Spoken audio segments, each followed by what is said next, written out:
Қайырлы күн, құрметті әріптестер. 4 тоқсанға керемет ашық сабақ дайын болып жатыр. Ұнаса заказ беріп, тапсырыс беріп алсаңыздар болады. Бұл тақырып бізде квадрат теңсіздіктер. Квадрат теңсіздіктер оқу мақсаты 8, 2, 2, 8 квадрат теңсіздіктер шешу. Мұнда құндылық жазылған, еңбекқорлық пен кәсіби біліктілік айы. Сол құндылық бойынша оқушылардың сөйлейтін сөздері, іс-әрекеттері барлығы көрсетіледі. Сосын топқа бөлу әдісі, кейін принтер әдісі арқылы үй жұмысын тексересіздер. Қайталау білім айнасы я жоқ әдісі, бұл да күшті слайд түрінде көрсетілген, қазір слайдын бөліп көрсетемін. Сосын практикалық тапсырмаға міне 4 есептен, әр есептің өзінің жауаптары бар. Одан кейін ою әдісі арқылы оқулықпен жеке жұмыс орындайды оқушылар. Дискриптор бар, қасында шешімі бар. Серіктеу сәтінде ютубтағы бейнені қайталайды, ютубтағы қозғалысты. Сосын жұптық тапсырмаға мына ойынды ойнайды. Лабиринт сияқты 40-40 белестерді балдар бастайды. Бастау дегеннен бастайды. Жауаптарын осылай бір-бірімен сәйкестендіріп кете береді. Кейін бекіту тапсырмасына Kahoot ойынын алдым. Енді слайдты көрсетсем болады, немесе мына нелерді көрсетейін, жұмыс парақ. Осы жұмыс парақтарын қолдансаңыздар болады. Квадрат теңсіздіктің мынау бізде түрлері, мына жақта жауаптары, шешімдері. Сосын мына жерге қойып, кестені толтырса болады. Үлкен етіп шығарасыздар, көрнекілік деп жатасыздар ғой.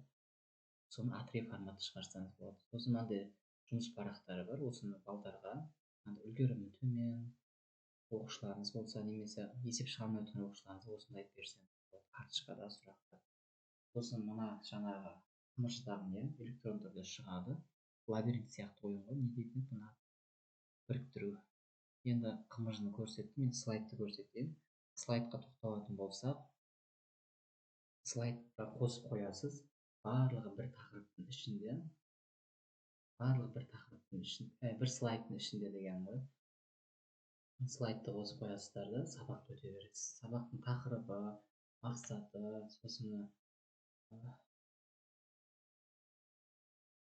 шағын психологиялық ахуал.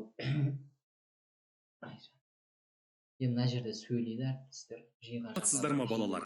Мен француз математигі Франсуа Виет боламын. Балалар, тәрбиесіз берілген білім адамзаттың қас жауы. Сондықтан білімімізден бұрын тәрбиелі екенімізді көрсете білейік. Енді сіздерге берер тапсырмам. Жасырынған сөздерді өмірмен байланыстырып, өз ойыңмен, ұстазыңмен және сыныптастарыңмен бөліс. Сіздер ма балалар? Топтар әдісі арқылы топқа бөлінеді. Топқа бөлінген кезде, мысалы мына жерде үстерін басса, әр топқа барады, сосын жайғаса деді, сол топтар бойынша. Енді оқушы санына қарап бөле бересіз топ. 3 топқа бөлінеді, мына ішіндегілер артық болса өшіріп тастай аласыз. Сосын үй жұмысын мына принтер әдісі арқылы тексересіз. Жауабы шығады. Принтер әдісі сосын келесі қайталау білім айнасы, қайталау сұрақтары, мына формула ғой, кітапта бар. Мына шешімі осындай болса дейді, шешімі мынандай болады дейді. Мына формула дискриминант 0-ден үлкен, а 0-ден үлкен болса, ax квадрат плюс bx плюс с теңсіздігі 0-ден үлкен болса, онда оның шешімі минус шексіздікте x 1-ге дейін және x 2-ден плюс шексіздікке дейін. Иә, мынау ше. Осылай жауап иә, жоққа қаратасыз, сосын тексересіз, жауап деген міне төртеуі де дұрыс деген сөз. Сосын практикалық тапсырма. Практикалық тапсырмаға топтарға есептер бересіз. Осы топтардың есептерінің жауаптары мұнда. Топтардың есебінің жауаптары бар, негізгі жауап қосып қоямын. Сосын жеке жұмыс. Сәлеметсіздер ме, қадірлі оқушылар? Ою өрнектер бұл біздің халқымыздың рухани мәдениетінің бір бөлігі. Ата-бабаларымыздың даналығы мен өмір сүру салтын бейнелейтін өнер туындылары. Қазақтың ою өрнектерінде жасырынған сұрақтарға жауап берейік. Енді мына жерде ойын үстін басса, сұрақтар шығады. Осылай есептер шығады, осы есептерді орындайды балдар.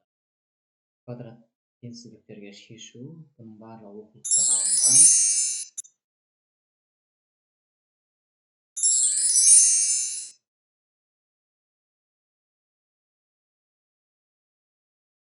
мінекей иә. Бұлылар осылай квадрат теңсіздіктерге есептер шығады. Сәлеметсіздер ме? Сосын топтық тапсырма жауаптар мына жаққа кетіп қалыпты. Орындарымыз көп қазір туралап қоямыз. Топтық тапсырма жауаптар бәсе жазған сияқты. Сосын сергуту сәті ютубтан ашылады. Күшті сергуту сәті хит болып жатқан иә. Сосын жұптық жұмыстың жауаптары мұндай иә. Жұптық жұмысқа балалар орындап әкеледі. Ең соңында жоғары көрсетпес бәрі болған екен. Немесе өзіңізді тексерсеңіз болады. Қалыпты ойыны сабақ бекітуге.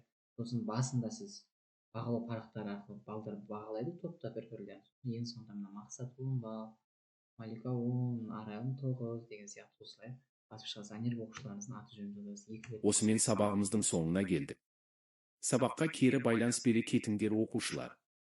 Осымен сабағымыздың соңына келдік. Байланыс бере кетіңдер оқушылар. Осылай оқушыларымыз басады сабақ түсіндім, түсінбедім деген сияқты. Енді сіздерге қалыпты ойына кіріп көрсетейін. Қалыпты ойында міне сілтемемен басып жатырмын. Осы сілтемемен кіріп кетеді.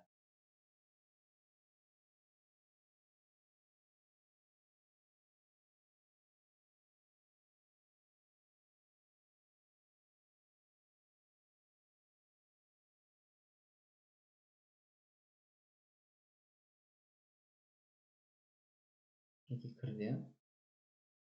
Сілтемен бұның бір жақсы жері еш нәрсе тартудың қажеті жоқ. Сілтемен басқан екен. Play solo дегенді басасыздар. Сосын мына жерде ада шығады, соны басасыздар. Классик мода деген шығады, соны басып жүресіз.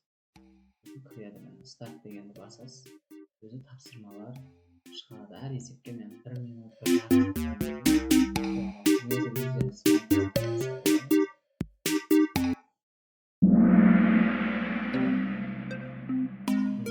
Негізі уақыттың астына қажет дұрыс жауапты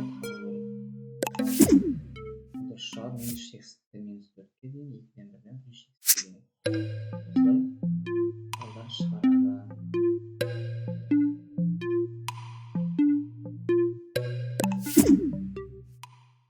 Қате болса, қызыл жанат, дұрыс болса жастырады. Дұрыс жауаптар 2-ден 4-ке дейін.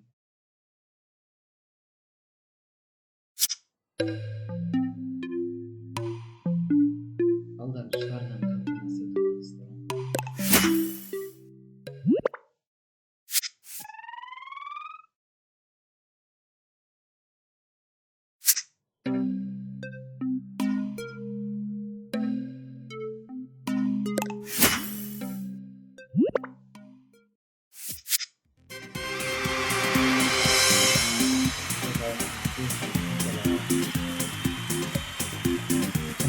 Слайды барлығы бар. Жасанды интеллект те бар, платформадағы ойын да бар. Барлығы көрсетілген әріптестер. Енді сіздерге ұнаған болса, WhatsApp-қа шығыңыздар.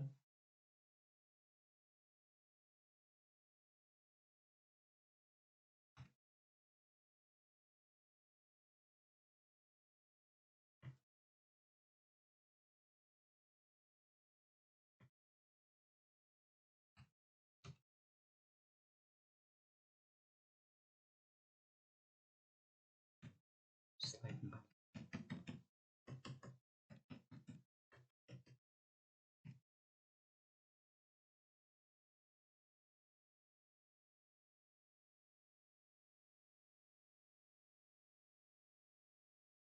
Енді әріптестер бұл жерде қымыжы, слайд, жұмыс парағы, сосын жасанды интеллект арқылы ойындарды барлық қамтылған. Қымыжыда дескриптормен, сосын қымыжының ішінде есептерін шешу жолдарымен толық етіп жазылады бізде әріптестер.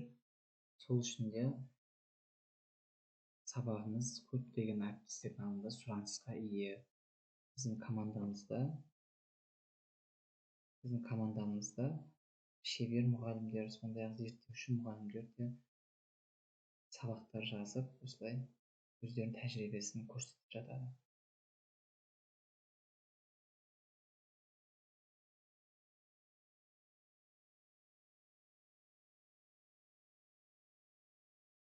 Мен қазір